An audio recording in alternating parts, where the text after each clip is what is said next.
You're listening to How India's Economy Works, hosted by journalist and author Puja Mehra.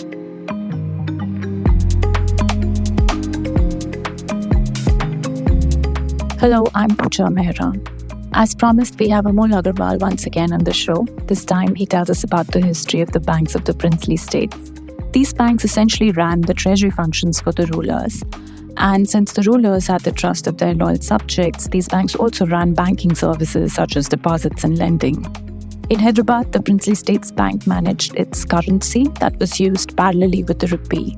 Besides these banks, pre-independence India also had the larger banks of the British India presidencies that were nationalized after independence and renamed as the State Bank of India. After the princely states integrated into the Union of India, their banks were made associate banks of SBI. Amol tells us that private banks could be set up without any licenses because much of RBI's regulatory powers came after independence when it found itself struggling against bank failures and frauds. Hi, Amol. Thank you for coming again to the show. Thank you, Pooja. It's always a pleasure to talk to you.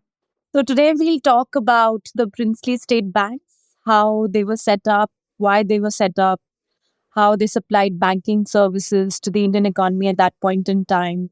We'll also talk about how they also performed central banking functions and gradually became associate SBI banks. And after we've discussed this, we'll talk about the British India banks and what was the difference between the British India banks and the princely state banks. Then finally, in the end, I'd like you to explain how this history of banking has shaped how India still today does and thinks about banking. Do you see any residual impact on both the suppliers of banking services, the regulator and regulation, and also the consumers of banking services, by which I mean the banking culture? So is our financial and banking market today still carrying the imprint of that history in the way it functions and thinks about all things banking? Should we start with you telling us about the princely state banks? Yeah, so the history of princely state banks in India is kind of very interesting and a very unexplored topic. In the previous sort of episode, we discussed about how private banks come in. You see a lot of evolution of private banks. And despite the British coming in and dividing the country into British India and princely state and so on, the records suggest that the first sort of princely state bank was set up in Bhavnagar, one of the princely states in Gujarat, in 1902. And when we discuss the private bank history, the first bank was 1770. So nearly 132 years later, we see the first princely state bank set up by the Prince of Bhavnagar. So Bhavnagar is part of Bombay Presidency, port town, a lot of trading with many parts of the world, especially the Gulf and so on. And the objective of the bank is to develop banking habits in the people, to kind of push some kind of saving habits and so on and so forth. And parallelly, Bhavnagar at that time has a bank branch of Bank of Bombay. The princes or the king at that time is basically thinking of shifting the treasury function from the Bank of Bombay to this Bhavnagar bank, to their own princely state bank. The Bhavnagar Darbar Savings Bank is how they call it. In 1902, and after that, you see some flurry of these princely states setting up banks. Quite a few of them come up in these princely states in Gujarat, in the region of Gujarat. Very famous one being Bank of Baroda, which basically started as a princely state bank. Very interesting origins, again, which is being documented by Professor Vijayendra Tripathi in his History of Bank of Baroda, where he tells you how there was a conflict between, before the princely state banks, most of these princely states had these bank branches of some of these local banks or the presidency banks. And they also were basically getting money from the money lenders and indigenous bankers in their respective places who were helping them deal with taxes, salaries, and so on and so forth. The typical central banking functions as we understand today. And there were some conflicts which were emerging in this period with these potedars, or you call them different things in different places. And as a result, you think that, okay, maybe it's time to set up our own bank. And as Bhavnagar Bank is set up, you have Bank of Baroda. And just a bit of Bhavnagar, it's also interesting that how we came to know about this Bhavnagar. The Diwans play a major role in these princely states. And these Diwans were the main guys who ran the show. And Prabhashankar Patni was the Diwan at Bhavnagar, and he ran the bank and sort of set up the bank and so on. A lot of interesting history. And my colleague at Ahmedabad University, Professor Tana Trivedi, and me, we sort of worked on this project. And we got this project from the Prabhashankar Patni family, who got interested in documenting the great man's work and so on and so forth, and how he shaped Bhavnagar. And out of that, this Bhavnagar Darbar Savings Bank, things come up, and we realized that, okay, this is a very interesting story. And then in that process, we realized when you start chronicling, you realize that this is the first sort of princely state bank. Who owns the Bank of Bombay? So the Presidency Bank of Bombay, I mean, this is at that time, the East India Company had its stake, but then after the 1857 war, the government starts owning it. It's a shareholder bank, but it was initially started by the East India Company, I mean, the financial operations. And these, just like, you have these three presidency banks in Bengal, Calcutta, Madras, and they set up branches and started setting up branches in different places. And Bhavnagar was one place where they set up the bank because it was part of the Bombay presidency. So when we look at the whatever limited history, obviously there is much more about Bank of Baroda, but not really about other banks. So you realize that Bank of Bombay has got its branches in most of these places, and there is some kind of a conflict happening and so on and so forth. And as a result, they start thinking about setting up these princely state banks. After that, you see Mysore, Patiala, Travancore. In Gwalior also, they set up a bank. And all these sort of different princely states in different parts of the country, they set up these banks.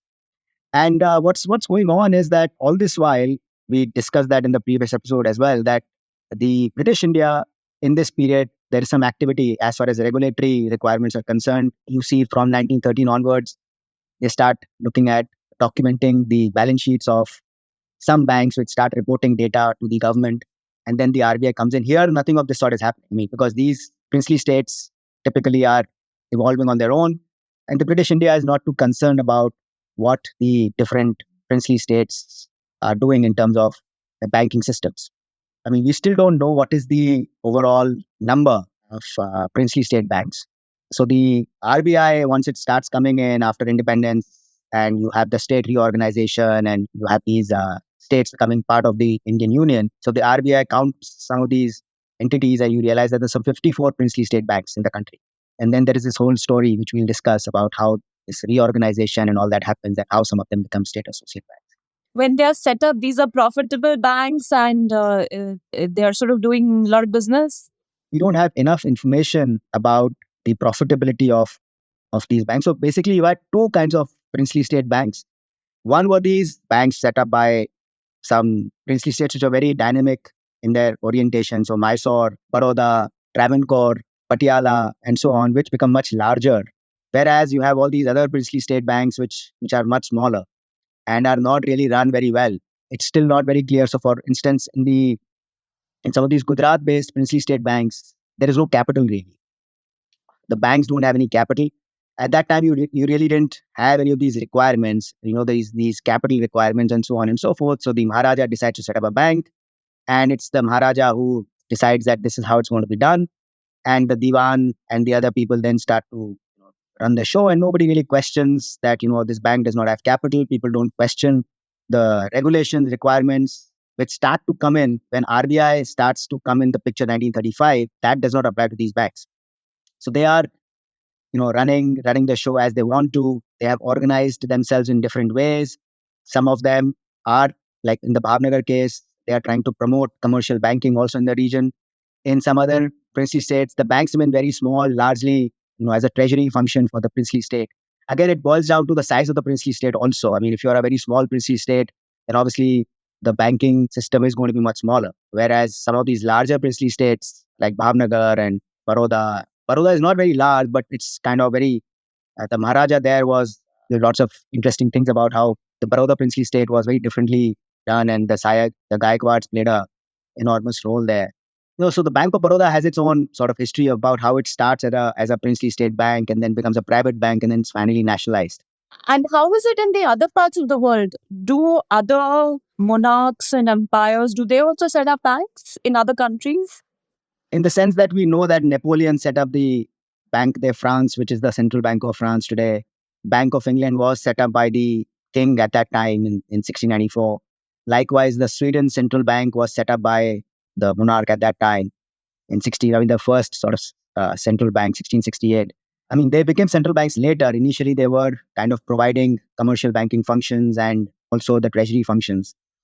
So obviously, before we figure out democracy, we figure out all these things, nation states and stuff like that. I mean, you had these empires, and so all these initial histories of some of these central banks and so on takes us back to some of these kings and emperors setting up banks, which exist till today. And today we know them in different domain. I mean, they are still owned by the state, but this is a different sort of a state compared to the state which existed back then. Right. You were telling us about the princely state banks, and later on we realized that there are almost 50 plus of them. And then simultaneously, you said that we also have British India banks. Which banks are these? And do they survive? So the British India banks are all these banks which exist or set up in British India. So for instance, the Punjab National Bank, which we spoke about in the last episode, started as a private bank. That's in British India because that's set up in Lahore. Likewise, all the three main presidency banks, they are in British India. They're set up in British India, not really established in princely states. Obviously, they could open branches in the princely states, but established there. Right. Likewise, you have the Indian Bank and the Central Bank of India and UCO Bank, and all these banks which come up in the British India. I mean, as the geography or the way British divided the country into these two sort of broad geographies, in the sense that there's British India and there's a princely state India. And within the princely states, you have all these banks which come up. And the British India banks come up, and as we sort of discussed, the regulation starts to come up in the British India around this period where these princely states are setting up banks, but none of these regulations which are there in British India apply to these princely state banks, which creates in turn a lot of headache for RBI later on, post-independence, where it has to think through the country and think through the banking system. Then you have to really do a lot of understanding of how these banks were constituted in the first place, what their balance sheets are, what is the trust in the bankings, what are the trust levels, because you can't just suddenly decide, okay, I'm going to close this bank, right? You have to figure out many things. And that leads to its own interesting analysis of how RBI does it. So in this reorganization or history of states, which is still a lot of people know about, in the sense that there are always books which are interested to find out how did India really get its act together post-independence? How did you really reunite states, the role of Sardar Patel and so on and so forth in getting this thing together. But then in the banking also, there is a very interesting story of how the RBI and the finance ministry, mainly the RBI, kind of get its act together to put these guys into the Indian banking system, to make them part of the Indian banking system.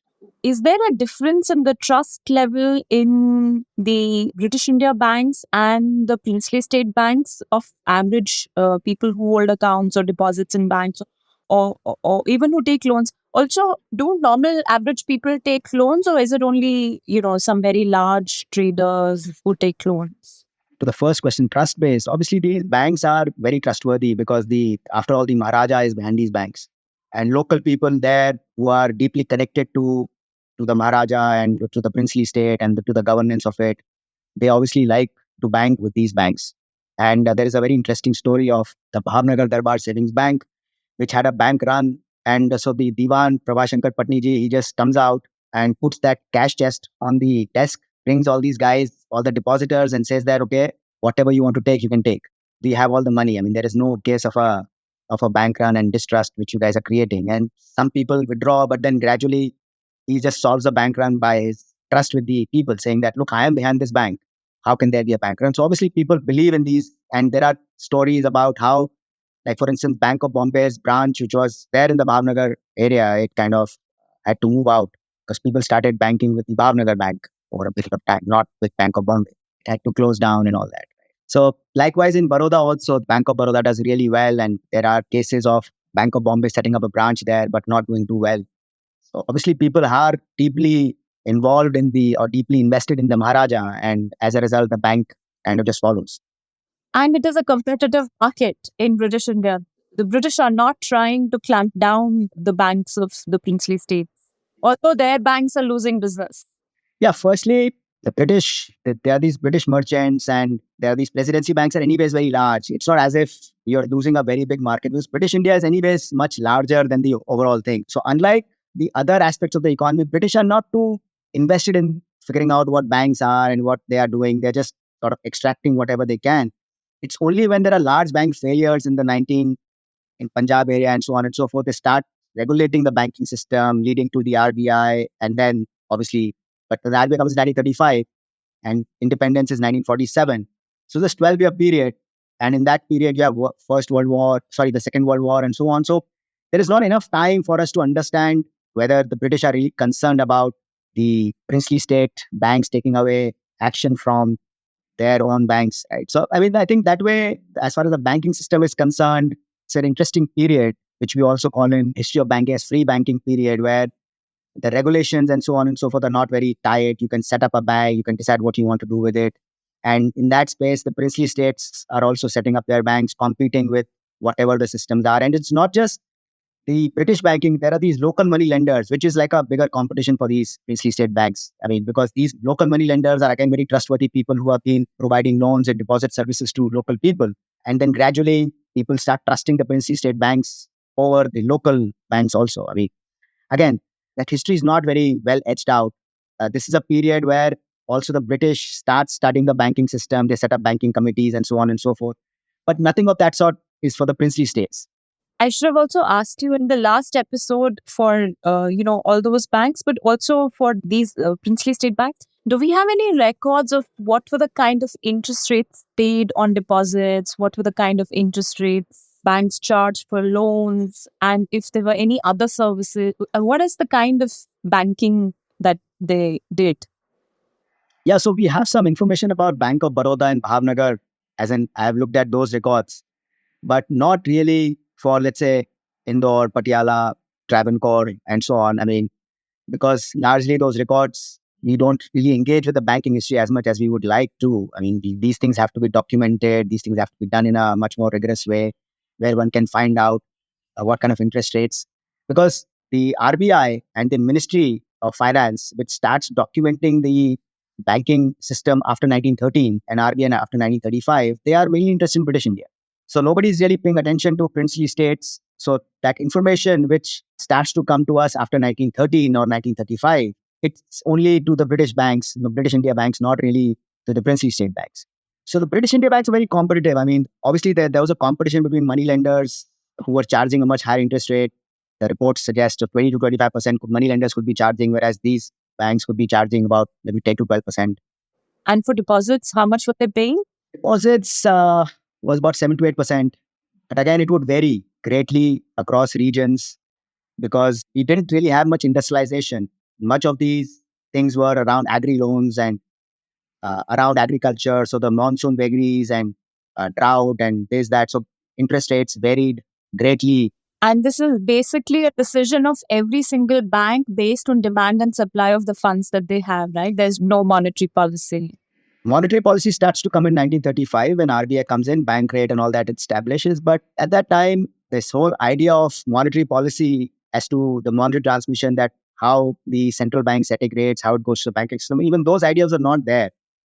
And globally also, that understanding was not there. It's only gradually as these ideas start to develop, we begin to understand them. And as a result, even the RBI history, initially RBI didn't have any control over, RBI didn't have many regulatory powers of the banking system. It's only when they had the major banking failure in 1938 is when they decided that we need a separate act. And that's what leads to Banking Regulation Act in 1949. That gives RBI powers to inspect, understand, document these things much more rigorously. So there's a whole movement. When you look at these banking records, you realize that there's this parallel history of India which needs to be understood by looking at these records. As you sort of ask these questions about what kind of interest rates were there and all that, these are all very fascinating questions, which leads you to understand how these economies were and what kind of risks these banks were taking. And if a bank failed and refused to return a deposit, could you at least go to courts and file a case in court? For the British India, yes. That's how it used to be. But again, it was most people actually lost money. It's not as if they gained anything out of it. And again, we don't have enough records to understand these things that, let's say, these banks failed and what happened. Only when RBI comes to the picture, through the RBI archives, you have some understanding of. But before RBI, how it was, what kind of help you got. Post RBI, because all said and done, I think RBI's very important contribution is recording all this history. So, from what you're saying, it's seems to me that there was reason to have more trust in the British India banks than the Maharaja's banks, in the sense that you had legal recourse, some sort of contract enforcement. Did that show in the market shares? Do we have that information? On the whole, was the British India banking much larger than the princely state and the private banks? Oh, absolutely. I mean, these princely state banks were basically just around the princely states. I mean, they hardly ventured outside. There was no real case for them to venture outside. So they were basically in their own princely state and maybe set up some agency or some kind of a small branch within their princely state, really. I mean, there is no case for these princely state banks to kind of go out. So obviously, they are much smaller in size compared to barring Bank of Baroda and so on, which leap and gradually become a very large pan-India bank. Bank of Baroda is a very interesting case of the Gaikwads, the Sayaji Rao, and how he kind of initially he never even wanted it to be a princely state bank. He wanted it to run like a private bank, but because the initial capital didn't come through, so he had to kind of put in the capital and then he gave a fairly free hand. I mean, they recruited somebody from the Bank of Bombay to run the branch. Unlike other princely state banks, which were run by the Diwan or by some local person here, these guys are very visionary or saying that we don't understand this, let a professional run it. So as a result, you were always very interested to move out. And there was This professional is an Indian? sorry, no, he's a British at that time. And then gradually, that's how, they are sort of open to the idea of expanding this beyond Baroda. And Baroda has its own name, has its own history. So that trust for Bank of Baroda reaching out to people in local Gujarat and in Bombay, all that was way higher compared to other entities. And that's how Bank of Baroda gradually, moves out and from a local princely state bank to a pan-India bank. Whereas all the other princely states, we just wanted these monetary affairs. Just as the British would want the monetary affairs of the country to be with them. So you set up these presidency banks and so on and so forth. Likewise, these princely states set up their own banks to control the financial economy as well. I mean, gradually, though the Indian growth rates were broadly flat and so on and so forth during the much of this period, but still some activities happening and you wanted to control that. And I think this whole idea of setting up banks and all that was gradually spreading across these princely states. And, that's how they started copying each other or taking ideas from each other and setting these things up. And so after independence, you were saying that when India begins to reorganize with the role played by Sardar Patel politically, then financially and banking wise, how is this reorganization done and who does it? Who are the individuals who sort of handle this? I mean, we don't know much about individuals, as in, unlike, the Sardar Patel and VP Menon, who kind of run the show as far as the political integration is concerned. Is banking integration, it is largely the RBI, a large role played by the governors at that time, C.D. Deshmukh. So the RBI mainly plays a role here. And again, you have to understand the different kind of princely state banks, how they're organized. So RBI starts doing that. Some princely states, so for instance, you mentioned Bank of Baroda. So Bank of Baroda is set up by the Baroda Companies Act.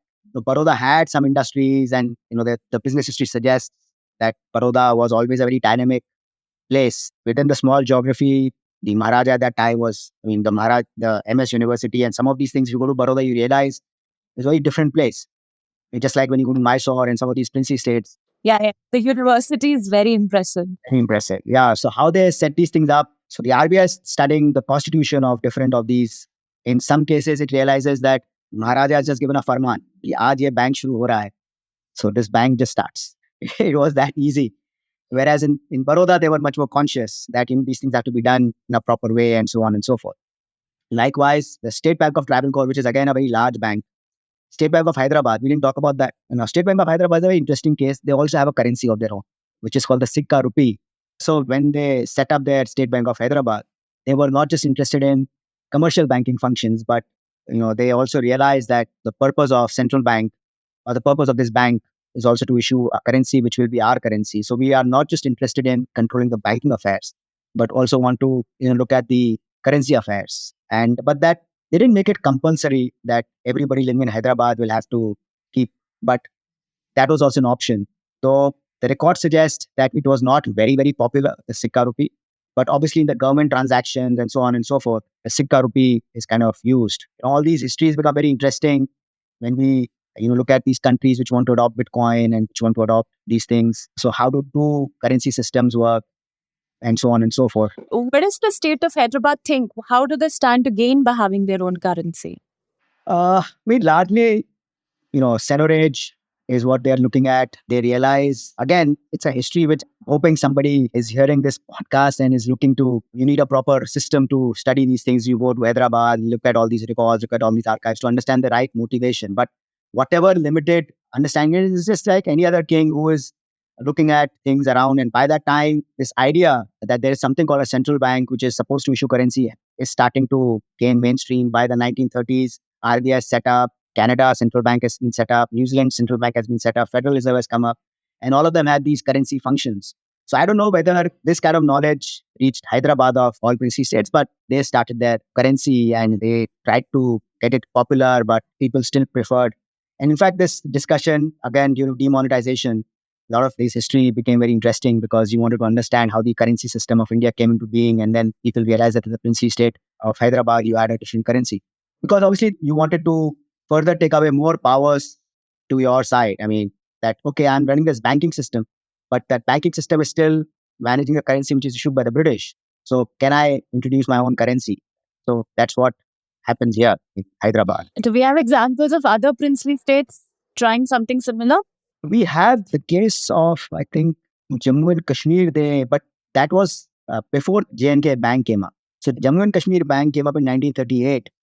And before that, the Dogri Maharajas there, they tried a currency, but it didn't really succeed much.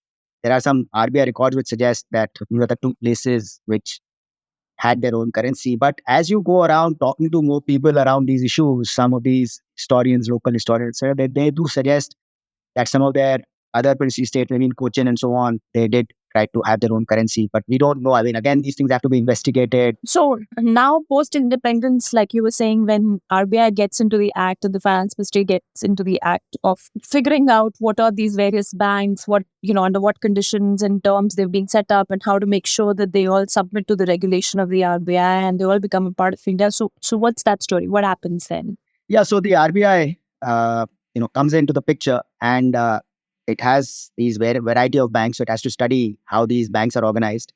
And it basically prepares two categories of these banks. One are these very large entities, fairly well run, Baroda, Travancore, Hyderabad, and so on. Even if they were not well run, they were sort of larger. And then there were these other category of banks which are very small, which were poorly run, did not really have the kind of size that it would worry people from closing them. Yes, there were trust issues and so on. And then gradually you started asking all those banks who wanted to move away, that's fine. But those who wanted to continue, you had to gradually bring them on board, saying that these regulations apply to you. And obviously, as a princely state person, you're not used to any of these orders. I mean, who are you? Who's RBI and why do I care? But gradually you have to bring them on board. So that conversation started between RBI and these guys. And then they gradually, the capital requirements and all that starts to come in. The State Bank of Saurashtra is obviously a very interesting case where, again, Sardar Patel played a role here in the sense that he's talking to the Diwan of Bhavnagar and they are moving towards setting up Saurashtra state. So they merge 4 banks with Bhavnagar Darbar Savings Bank, and that's how State Bank of Saurashtra comes up. The first sort of reorganized, and then the State Bank of Saurashtra becomes part of SBI, State Bank of India. Right? So all these large entities, there were 2 categories. One are these small ones and one are these large ones. These large ones, you realize that you can't, let them go away. They still have a lot of trust and they were fairly large. But at the same time, there was no real case of princely state, because this banking as a subject was the central subject. I mean, those states were not supposed to be running banks. So you made them part of SBI. I mean, there's 7, 8 large banks, Patiala, Indore, and so on. You made them part of SBI Associate. And SBI is still at this point privately owned. No. So SBI has been nationalized in 1955. This is 1960 when most of them are made part of the SBI group as SBI associate banks. I think it's important for this discussion to also understand the nationalization of SBI and its history, because that's relevant for what we are discussing right now. So what's the history of SBI and the story of nationalization of SBI? SBI, as we've been talking, that there are these 3 presidency banks which are merged into Imperial Bank, becomes in 1921. Then post-independence, this discussion happens about spreading banking around the country, and a rural banking committee is set up. The rural banking committee suggests that SBI be nationalized and given this sort of a target to spread banking around the country because it's the largest bank. And before even there, when RBI is being set up, there is a parallel discussion going on. Should you convert SBI into the central bank, right? I mean, and SBI can run both the commercial banking and central banking functions. But the Hilton Young Committee, which looked at these proposals, it suggested to set up a new central bank rather than let SBI run the show. So these discussions after the committee, Imperial Bank is nationalized. It becomes State Bank of India in 1955. As far as the princely state banks are concerned, once the SBI is nationalized, then it's easier for these princely state banks to be attached with the SBI because then they also maintain their some kind of a government association. And at the same time, you let them continue. And since now you have the RBI, I'm talking about the time before independence, but you do have the RBI, so the Imperial Bank is being regulated. Yes. So Imperial Bank, this is an interesting story by itself because Imperial Bank is much older than the RBI. So when RBI comes in, there are these frictions. So 1935 is not when RBI right away gets powers to inspect banks. It's only in 49 when RBI gets to inspect banks and so on. And this discussion is gradually building up that how does RBI look at SBI? Because SBI always thinks that it's the elder brother in this story. And RBI history does document that there are these frictions between RBI and SBI around this period. The first governor of RBI is also somebody who's worked in the Imperial Bank. And so there is this obviously saying that, who are you? We have been there for a longer time. And obviously this discussion about SBI itself becoming the central bank, that's all part of the history. So at what point is it named State Bank of India? 55. 55. Okay. At the time when it's nationalized. Right. Until then, it's called Imperial Bank of India. Yes. So then, after independence, all these princely state banks begin to be attached formally, or is it also informally, to the SBI? And this goes on till 1955, or it starts from 1955? No, so this discussion is going on after 47, that what do you do of these princely state banks? So there are these parallel activities happening that RBI is trying to study what to do of these princely state banks. Simultaneously, there's a government committee which says that SBI, Imperial Bank, should be nationalized. So you nationalize Imperial Bank and you call it State Bank of India. And as you sort of do this, then you realize that we have some understanding of these princely state banks. The question is, what do we do of them? So a solution is found out, an interim solution that, you make them part of the SBI associate group. And as a result, some of these large Hyderabad, Patiala, and so on and so forth, they become part of the SBI group. Always under the understanding that they'll be broadly merged into the SBI group over a period of time, but that takes its own sweet time because these banks have a lot of trust and a lot of things and legacy issues and so on and so forth. And it takes another 50 years before these banks could be merged into the SBI. Another 50 years. Yeah. So the first, I think, State Bank of Saurashtra becomes, I think, in 2008 is when it takes that much time for the first. And then in one sweep, the current government, merged all of them into SBI. Yeah. But during this period after independence until 1955, private banks can continue to be set up? Do we have any cases of post-independence private banks being set up? Yes.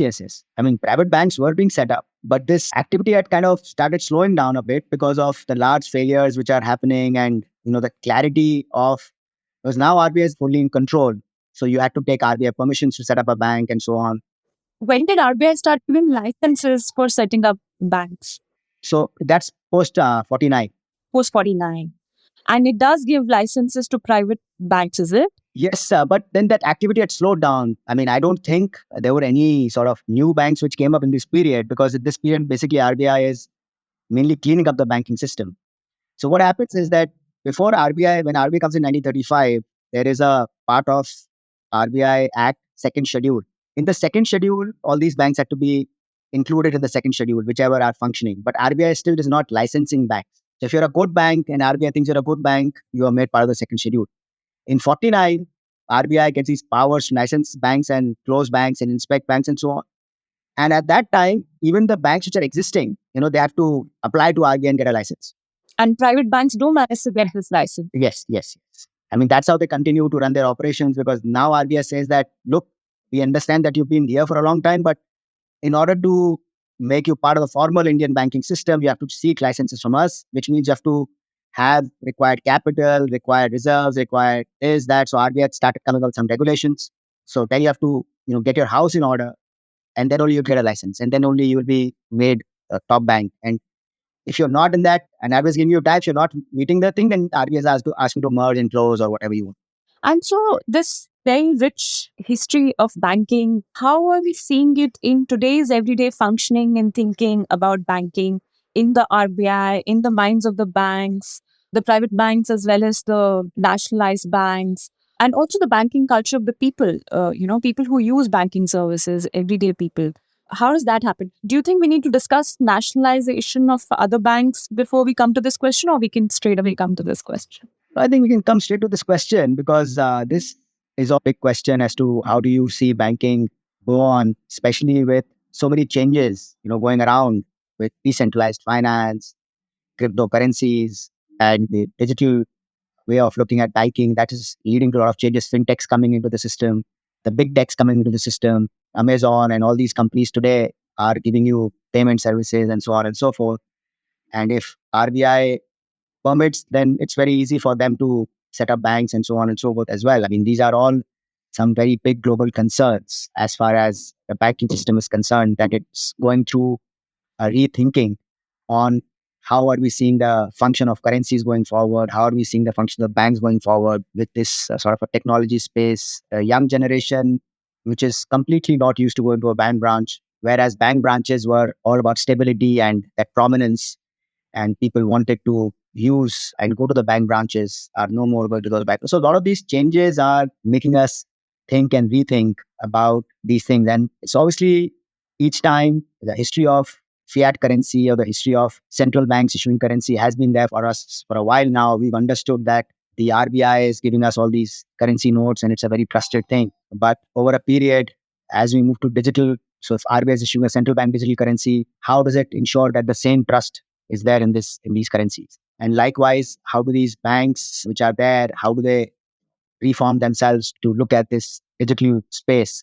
And each time you are trying to understand these changes, then you go back to history and see how these changes were brought into the system, whether it gives you some lessons, some ideas, some understanding. And that's where this becomes very interesting. So all this history comes together where you try and see how these failures happened and what happened and how did banks start moving to being commercial banks run completely without any regulation to being regulated by systems, by the central banks and by the governments and so on. So there are, all these things lead you to again understand these things, like these fintechs are coming in, it's again leading to this comparisons with money lenders and so on and so forth, because it's very easy for them to set up a fintech today.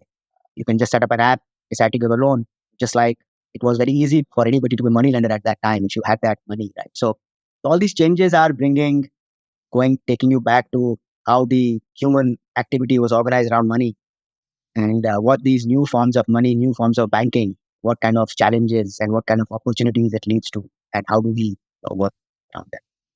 And bank failures before RBI started regulating banks versus bank failures now, if not bank failures, then at least cases of fraud. Let's say what happened with Punjab National Bank and Nirav Modi. Have we come a long way?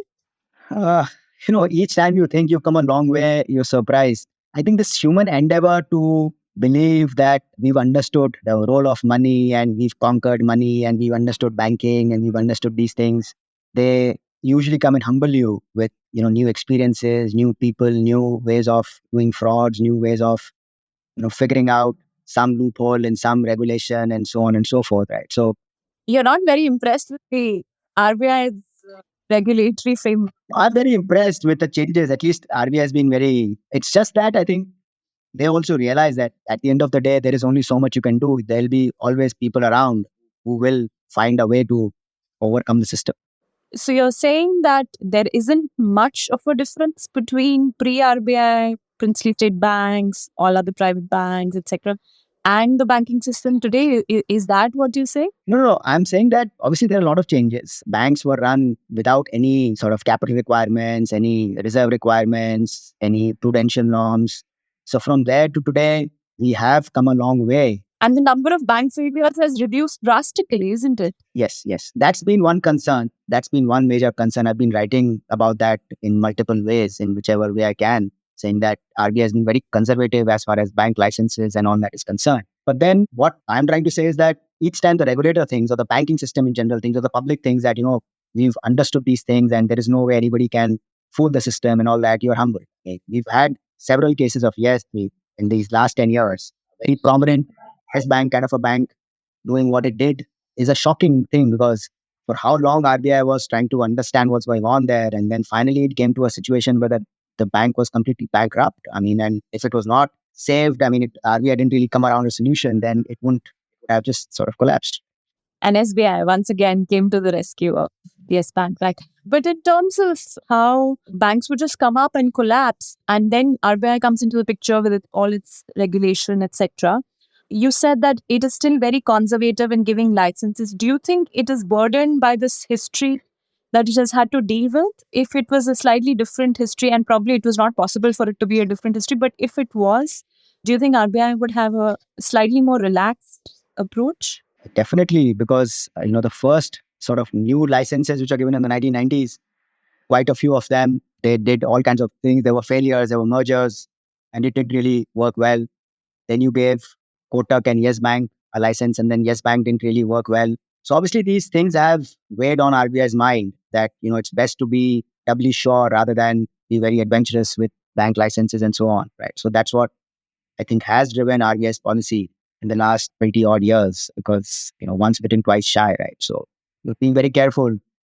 And RBI has a much more problematic role in the sense that a lot of blame or a lot of these things quickly come to RBI's shores that, you are not doing, you're sleeping. So a lot of these things come in. So every governor or all these guys who are behind all this, they're seeing these things and they'll be like, okay, we have to be very, very careful, because you just don't know how these things will pan out and what happens. And so you are very careful. The number of people who had applied for small finance banks and all that, that not given anyone really, despite in 2014, you saying that, we're going to liberalize this. There's an on-tap policy. Today, you can apply for a bank license as and when you want to. So if I have the money today and I have that, I need that fit criteria, then I can apply for the license on Monday.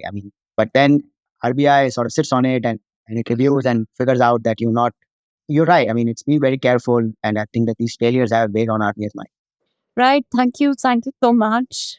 Welcome. It's always a pleasure.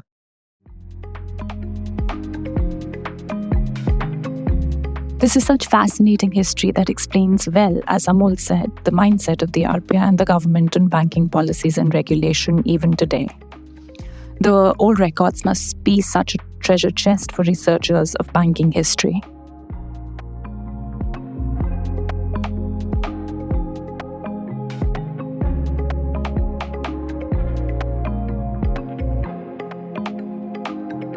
You've been listening to How India's Economy Works, hosted by journalist and author Puja Mehra. Do stay connected with more of our coverage at The Core. You can check out our website or sign up to our newsletter at www.thecore.in. That is www.thecore.in.